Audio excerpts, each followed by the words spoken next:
I think it's just Chloe's computer. It's also just so slow, isn't it? You need like a 30-second pause. Can everyone see now a selection of light bulbs? Perfect. Lovely. So we're going to introduce you quickly to the innovation subgroup. I think, Katie, if it's all right with you, we're going to run over slightly just so we know our timings.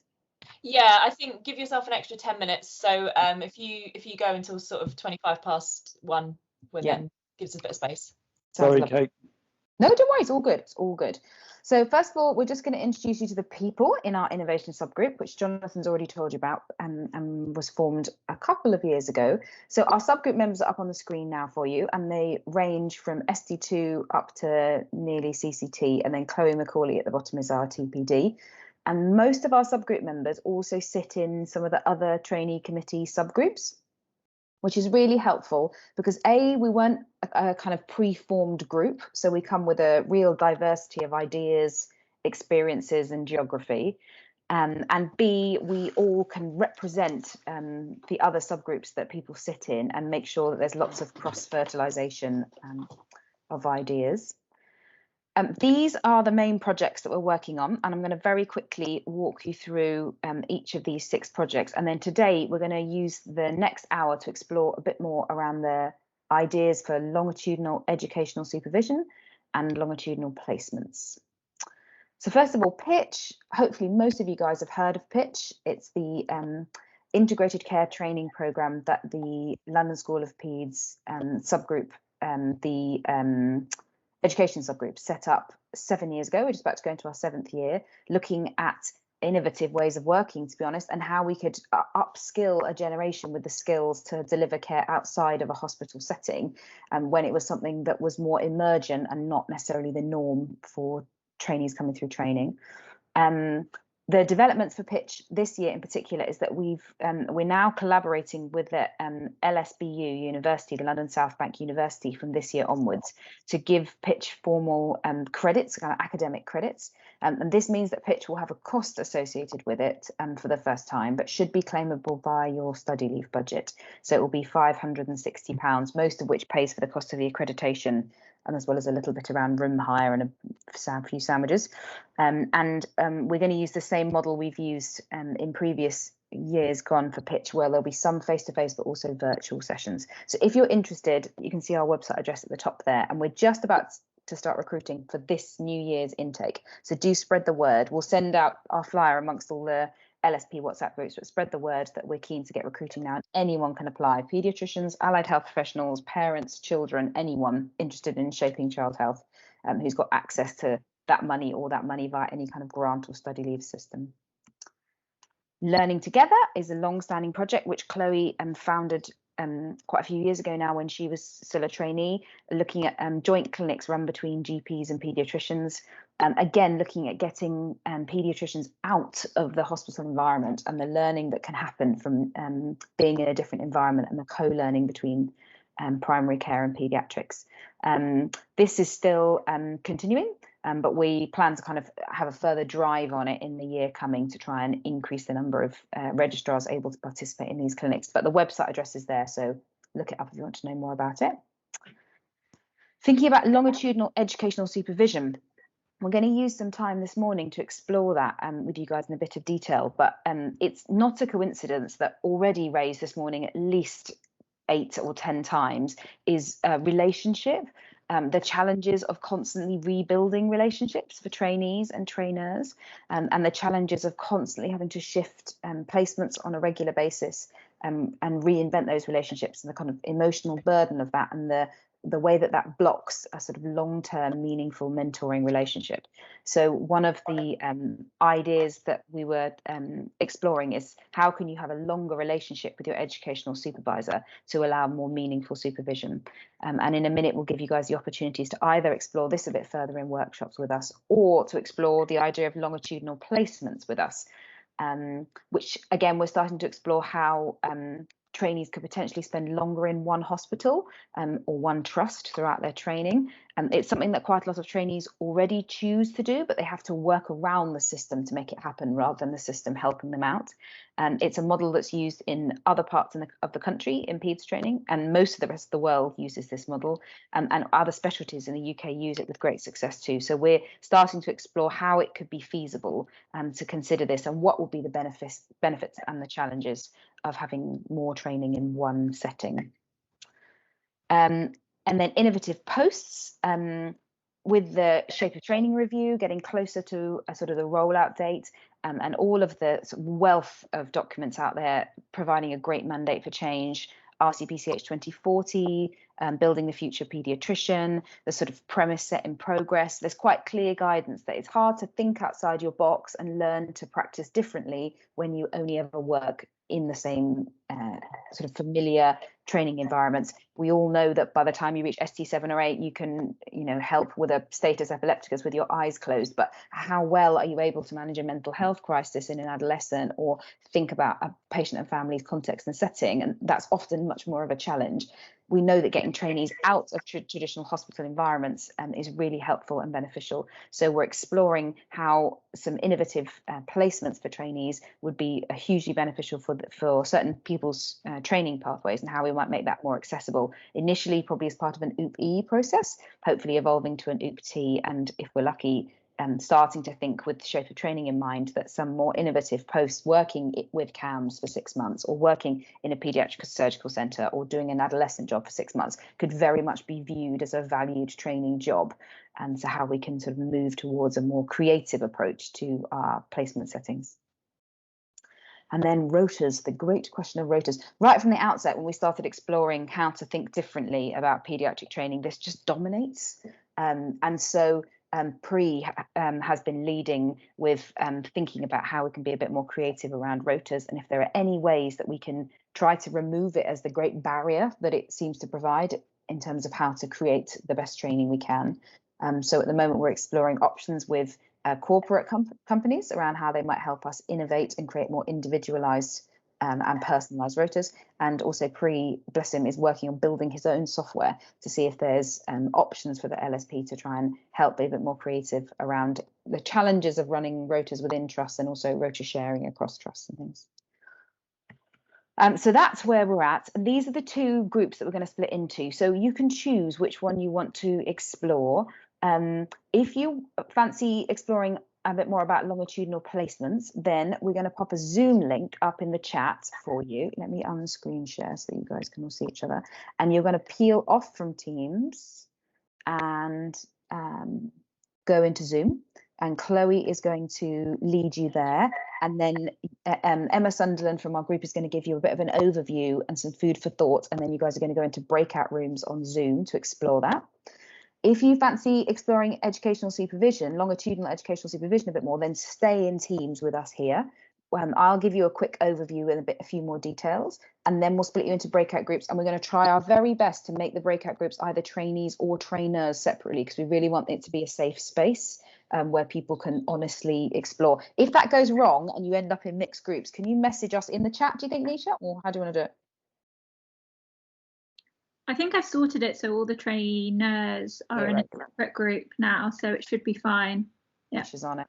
Amazing. So if you guys make your choice and then either peel off Teams. Chloe, sorry. No, nothing. I'm just saying bye. All right, fine. I'm going into my group. I'm going into my group. Peel off Teams. Nisha, they probably will need to come off Teams, won't they? Because otherwise we'll think that they stay in here, and we'll put. Or do we just have silent parties in the groups, and we'll assume those people have gone on Teams? Silent parties in the group. That's fine. Silent parties, fine. So you might look like there are more people in your groups than you think they are, and those people are in the educational placement group. So we are 21, just gone 20 past now. So I think we're going to come back together for 5 past. Do you think?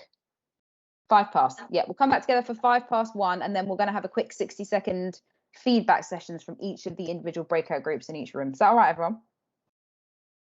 Sounds good. Brill. On this side, we'll just give it a minute for everyone to become their silent parties if they're all disappearing, and then we'll try to get a feel. Those of us going onto Zoom might need to work out how to mute Teams so that we don't, if we stay in the Teams group, we don't want to hear your talk over the top of what's happening on Zoom. Is any techie who knows how to stay on Teams but also silence it? Very good point. No idea. You just leave the audio. There should be an option to leave audio for MS Teams on your menu. I don't know if that's just because I'm an organizer I can do that, but have a look. You might not be able to. If not, leave MS Teams, use the same link to come back at 1:05. Yeah, you can hold the call as well. So Amna makes a very good point. So if you go to the option where it says leave, there's a drop down arrow, click on that, and you should get a hold option. Okay, perfect. Good work. Everyone who's staying behind, can you pop your cameras on for us, or pop in the chat if you can't for any reason, so that we get a feel for who's here and how many people we've got. Thanks, guys. So we've got 9 plus me 10 for now. I think there's about, how many people have we got in here? I think quite a lot of people might have left, Nisha. I'm getting that vibe because we're down to 26. So maybe there are silent voices in here still. I'm heading to the Zoom. I'm going to do both so I can see who's in who and feel that Chloe's okay over there on her own. Okay, lovely. And then are you going to come back in here in 5 minutes to pop us in our groups? Oh, in both. I'm straddling both groups. You're doing both. Sorted. Perfect. And Priya's just said her camera's not working properly, so she's off, so that's fine. Okay. So I'm going to just screen share again quickly, and Katie can't put her camera on or speak, so she was supposed to be leading one of the groups, so we may just need to adjust that, Nisha, and we might need to just do 3 groups. Is that all right? Yeah, no problem. Brilliant. Thanks, mate. That. While I set you these, I've set Nisha some serious technical tasks today, so you're doing extraordinarily well. Thank you. Right, there we go. Now you can all see your faces, and in a minute you should see my slides. Hey, was that Katie Burley's having some issues? Yeah, Okay, yeah, no she's having technical problems.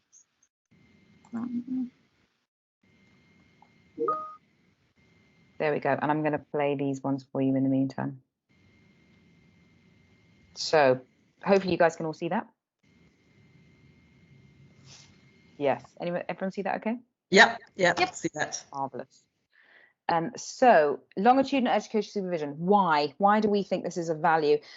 I think for us it comes back to the argument about relationship that's come up a lot this morning, and that when we were exploring what do we think makes the best supervision that we've all had and the best supervision relationships that our TPDs had as a TPD, it's where you're able to build a really meaningful relationship. And there's no denying that, despite the fact that there's many factors involved in that, trying to do it every 6 months is really hard, and that if we're going to make it of value, that enabling a longer term relationship would be really powerful. We talked about the depth of supervision that can happen as a result, the fact that it can go beyond the Kaizen, that it can be more than just about your required workplace-based assessments, whether you've passed APLS and Child Protection Level 3 and the tick box, and go into a bit more detail, and that trainees really value the personalisation, that we're all different beasts, and that as well as ticking the Kaizen tick boxes, there are people for whom the goals are hugely varied. And again, time allows you to build in that personalization and know whether or not somebody is really struggling with lots of things going on in their life, less than full-time, medical problems, family, multifactorial careers, building businesses on the side, doing extra academic qualifications, all the other elements, and allowing supervision that becomes more like mentoring and helps them build those aspects of themselves rather than just the sort of core elements of it. It allows for collaboration, so it allows you to work together on projects and making change. And we heard from Tammy this morning, and she actually said it verbatim, that only when trainees stay more than 6 months are we able to really meaningfully make change with them and make progress. And it's very empowering as a trainee to be able to help make change, and hard to do unless you have a longer term relationship. Working together on research projects, publications, academia, further work, like sort of the trainee committee elements and things that we do, is so much easier when you have a longitudinal relationship. And the flexibility of being able to do it in the time and the ways that suit both of you guys, rather than being crammed into a 6-month period where you're trying to make it work around busy schedules. Why do we think it's a good idea to do it now? Well, had, talked about the virtual world and the fact that the connectivity offered by Zoom and Teams makes it a lot easier. The intimidating idea of having to get a train back and work around someone else's rota and clinic schedule to meet up with somebody who's not on site for you has evaporated in this virtual world. So it makes it pragmatically significantly easier. But sometimes also means that we're even more craving connection, and then craving that kind of meaningful mentoring relationship. And there are examples of this kind of supervision in many other deaneries elsewhere in the UK and also other specialties. Shape of Training, the Future Paediatrician and RCPCH 2040 all spell out what they think good quality supervision looks like, and they talk about meaningful relationships, which we think are better built over time. Just here is just a slide that I'm sure you've all seen around Shape of Training, and thinking around how the fluidity that's going to come from the Shape of Training model, with so much more fluidity around when you progress into tier 2 between ST3 and ST4, requires personalization and requires somebody who really understands you and your skills, rather than somebody who only met you at this point here and has known you for 6 weeks to try and work out whether or not you're ready to make progress. So the more that you can have continuity of relationship, the more sort of meaningful assessing these more complex transitions can be. So we are going to move into some breakout rooms. You've got an allocated chair in each of your breakout rooms, but we will need a note taker in each group. So if chairs, just remember to allocate somebody. And we want you to talk about what makes brilliant or gold standard supervision, and focusing on the relationship element. What's the best relationship you've ever had with your supervisor or supervisees, and why, and what framed that, and how can we learn from those examples?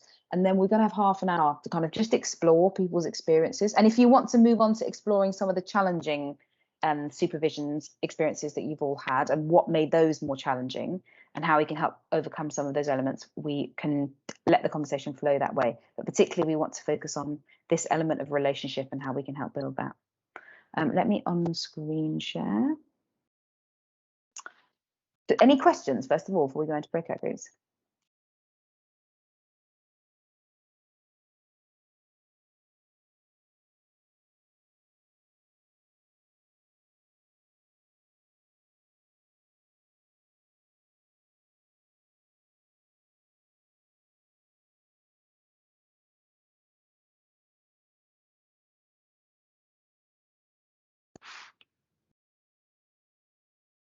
Just us again.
Amazing. Thanks, Nisha, pulling us all in together. No problem. I've just sent a message in the Zoom group as well, so hopefully they're just wrapping up and coming along. Did you chip into that too, Nisha? No, because I turned off the audio and I didn't know how to turn it back on. So I was just watching them talk. Too many objectives. No, honestly, brilliant work. Brilliant work. Thanks, everyone. Hopefully everyone had interesting and fruitful discussions. And I think probably maybe if I put my email in the chat and then the note takers from this side can forward me on any notes. If it's I don't want to make this arduous for you, so if it's handwritten, you can just take a snap of it and email it to me, as long as it's vaguely legible. My handwriting's terrible, so it can't be worse than mine. If you happen to have typed it, obviously, please feel free to send any typed notes, but you don't have to.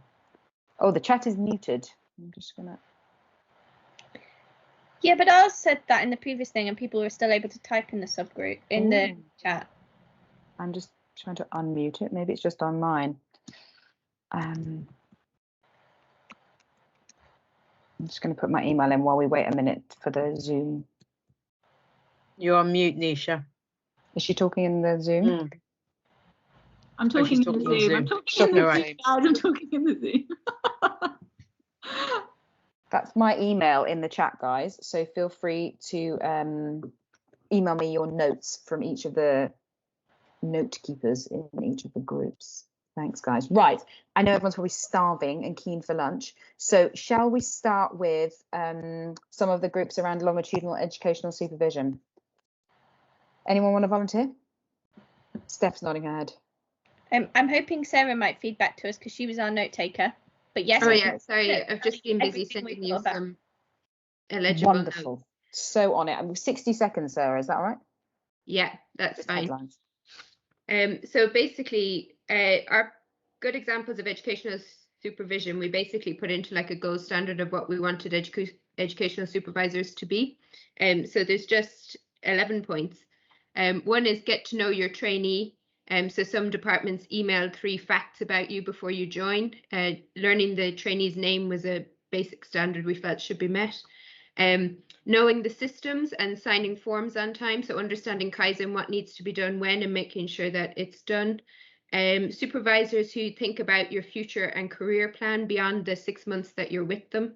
And that was the 3rd point. 4th was aware of what's going on and opportunities within the department and the specialty, even if it's not their area of interest. So if they're into endocrinology, but you're into neonates, they can sometimes signpost things that are going on. Or put you in touch with consultants. Maintaining professional standards was our next point. So not holding meetings kind of in the communal kitchen, not being 90 minutes late for meetings, things like that. Educational supervisor should be someone who you trust.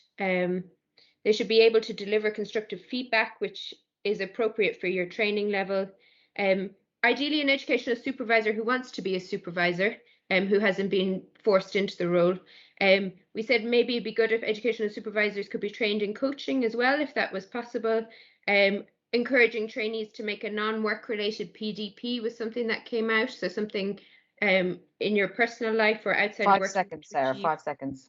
And it would be good if they had a good relationship with their consultant colleagues so they can get feedback about you from other consultants and also use those consultants to support trainees in trouble. Brilliant. Thank you so much. And then we should have one other group of educational supervision discussing. I've got some notes from Ramya, who has had to run back to work. Was anyone else in her group? Who was her note taker? I was their note taker. Amazing. Can you give me 60 seconds? Don't duplicate anything Sarah said already, just anything new that came up in your group, your headline.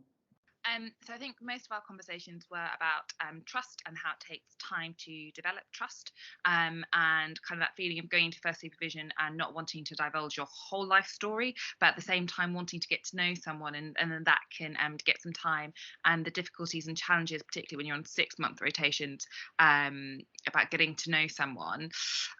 We also had a little bit of a chat about people who we've kind of gained as mentors, and then the kind of roles that they've had in differences to our educational supervisor, and people feeling like going to their mentor instead of their educational supervisor causing difficulties, and how you manage those relationships. What else do you talk about? And somehow about how some of the best supervisors we've had have been sort of people who generally really wanted to do supervision, and often know what you need from the stage of your training, and it just hasn't felt like a tick box exercise. And Beautiful, thank you, Sarah. That's really great. Tick box exercise, I'm sure, is a word that came up in every group. I think it's a very common theme, isn't it? I'll quickly do our group, which was the trainer group discussing it. And the things that were different, we're talking about how the challenges of the Kaizen interface, the fact that it's obviously essential and we have to get that bit right, but it's hard not to let it dominate. And it was described as the least important output of educational supervision, but essential to get right. And then the other key thing was around the kind of culture and context based on the bullying discussion that we had, and how people have found that the best departments with the best educational supervisors also have the best college teachers and the best DMEs, and the kind of culture around both supporting the supervisors, but everything around the support, how you help them all improve, how you help them drive, how you encourage them, how you set a gold standard and a tone in terms of the amount of time, and how that's hard. And then we had lots of discussions around the kind of mentoring educational supervision interface and whether they're the same or different. And then to flow into Chloe, we also discussed how some of the challenges in the practicalities of how to make longitudinal educational supervision happen would be overcome if we all had more time in placements, because then we'd have more time in certain places to build relationships, or the people that choose that would. So on that note, I'm going to hand over to Chloe to do some quick summaries of what happened on your side. Do you want to start with the trainee? Emma? Is Emma here? I think I was doing. Oh, you were doing trainees, sorry. Go on, you were doing trainees. So yeah, we were talking about longitudinal placements from the trainees' perspective. So the benefits are obvious, really. It's about life planning, being able to buy a house, get your kids into school, knowing where you're going to be. And also another kind of big benefit around just the familiarity, and particularly a lot of us talking about the transition from SHO to registrar. So going back as an ST4 to somewhere you've been before just takes away a lot of that anxiety just around knowing the system, knowing where things are, knowing where you're going. We spent a lot of time talking about what potential risks there might be and how we'd mitigate those. I think the biggest thing that we identified was, as much as there are good things about staying in one place, there's also good things about moving. And so by moving around, you have access to different training experiences. And we talked about the risk of being in an area where they don't do certain services like oncology, sickle, trauma. And so the risk of becoming de-skilled in certain areas if you spend a lot of time in one place. And also, again, thinking about Jonathan's talk with the bullying and culture aspect, I think it's kind of resonated with all of us. But if you do end up somewhere that you find you are having difficulty, you're not enjoying the culture, or just that there's certain kind of ways of working that are difficult or not necessarily the most productive, it's a lot harder to challenge that, I think, if you know you're going to be kind of staying there for a long time. I mean, it's a double-edged sword, because on the one hand, you might be more motivated to challenge it if you're staying put, but it also might be really difficult if you're somewhere that you don't really feel happy and you're stuck there for 7 years potentially, or, you know, on and off. So I think there's kind of a sort of general feeling that we really like the idea of it, and having that kind of somewhere to come back to, particularly as you're kind of transitioning between more senior and junior levels, but not wanting to lose the benefits of just going somewhere different and seeing how different places do it differently. And that also kind of feeding to that idea of sharing excellence, of if you've seen how it's done somewhere else really well, you can bring that to your new placement. But if you've only been in one place, you might lose that. Brilliant. Real. I was in the trainers perspective group, and actually lucky enough to have 2 of the rotational TPDs, so actually could see, in addition to college tutor, so that kind of could see it from the logistics side. And I suppose the benefits from the trainer and school perspective are that, you know, it's nice. You have trainees, you get to know, you know, all the things that you like about having some continuity with your educational supervision and the people you know. We would have as well, and we all know that having trainees, those of us who have trainees who are there for a long time, it's a different relationship. You get to know them really well, particularly with shape of training, where there's this plan that you start acting up into a registrar rota at some point in your ST3. you know, it facilitates it because you really know those trainees who are back with you for ST3 to work out whether or not they can transition, and can obviously see the potential benefits for trainees. We did spend quite a lot of time talking about the potential risks and problems with it, one of which is around logistics and one of which really is around quality and equity. And around logistics, it's quite complicated matching, and I know people may not be aware of how complicated it is. You put in your requests and the school does its absolute best to try and give you the post you want, but it's impossible to get it right. And as soon as you fit in, instead of giving people a 6-month or a year post, you're essentially trying to give them a 4-year program. You lose flexibility in the system, and actually there is a problem with the number of posts that you need to do. And so that is actually a big headache for the school.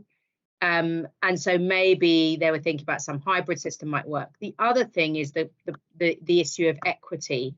And so if you get ST1 in Lewisham, brilliant training site, you do ST1, half of ST2, then you go to your matched tertiary, you're back for ST3, 4. That might all be brilliant. But if you get a training site which at that time isn't such a brilliant or well thought of training site, you might feel cross with that. You might not get as good training. I mean, the flip side is actually there's a bit more incentive for everyone involved to make it a good training site, but we know that the world isn't perfect. The other thing is not related specifically to the quality of training, is that you might have a bad experience in a site, you know, for whatever reason. And we all know trainees, and we've all been there, where, you know, there's just something that's happened and it's associated, or, you know, and so you may not want to go back to that site. And again, it's an incentive for us, as someone put in the chat, to try and make sure that when we have difficult circumstances that we deal with in trusts, we don't kind of not deal with them because you just think, oh, well, I'm moving on in a month, I've just got to get through this last month, and actually address it. But again, that's in an ideal world. So they were the issues that were raised in our group. And sorry, I can't go on video, it's not working at the minute, but my group was talking about, we had quite a wide remit. So we talked about patients, families, but also departments and trusts, and what the benefits and risks might be. So if I quickly start with kind of departments, not having to do so many inductions, we know that's really like onerous on the people organising them, and also quite onerous on the trainees who have to sit through them. So not having to do lots of inductions, but also the trainees being like familiar with the local policies and protocols, like potentially that could really improve patient safety, which is obviously a huge benefit for the trust.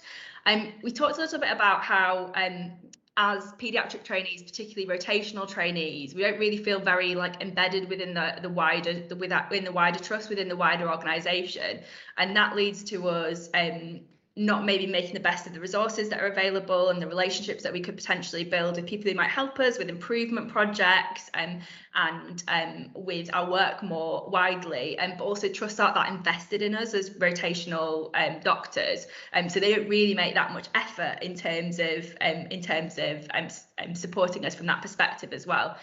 So that's a couple of ways in which longitudinal placements might change that culture and might change that relationship. Additionally, within departments, I think the clear benefits we talked about have been around kind of relationships, but also around us being able to instigate improvement and see that through and make sustained changes. And then we had some lovely stories from each of the participants about those really meaningful patient relationships that they've happened to build in their training. So the 23-weeker who they've got to see through to discharge and then follow up in their DGH. That oncology patient that they met in the tertiary unit at diagnosis, and then being able to have that really trusting relationship when they then move to the DGH. For families not having to retell their story 1,000 times and just really feeling like they're in a safe pair of hands. So yeah, those were the kind of the main kind of things that we discussed. Brilliant. And then was there a fourth group, Chloe? No, you did 3, did you? Yeah, we rolled them into one. Perfect. Did anyone have any burning? I'm sure everyone's probably really hungry and just wants to go and have their lunch. But if anyone has any burning comments, do pop your hands up or pop it in the chat. There's been a bit of discussion in the chat already. The sort of game plan from here is that we collate this feedback and we take this forward into next steps on both of these project ideas and how pragmatically we might be able to start piloting sort of some ideas to start to explore what the PDSA them, explore what the practical challenges are when we actually put them into practice, rather than just sort of theorize about the challenges and try and overcome some of them and explore some of the opportunities. So that's the next steps for us. If anyone wants to get on board, you are so welcome. So if you've got a burning interest in any of this, get in touch with us. My email went in the chat earlier on. I'll put it up again just in case anyone was on Zoom and had to rejoin the meeting at that point. So if the notes could come to me or the lead of your group, that would be perfect. And if you're interested in getting involved, please do get in touch because we'd love extra hands. And thank you for your honesty and your feedback. We're very grateful. I think we're back at, what time are we back, Katie? We're back at 2. So yeah, I think we've got 40 minutes just about for lunch. I don't know if anyone else is having the rainstorm I'm having here, but it's all gone very dark and horrible out there. So if everyone can be back in time for 2, where hopefully Jonathan Broad will be joining us live from Rwanda, so internet allowing.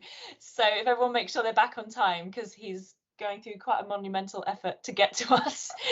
So let's all be back on time. Enjoy your lunch, everyone, and we'll see you after the break.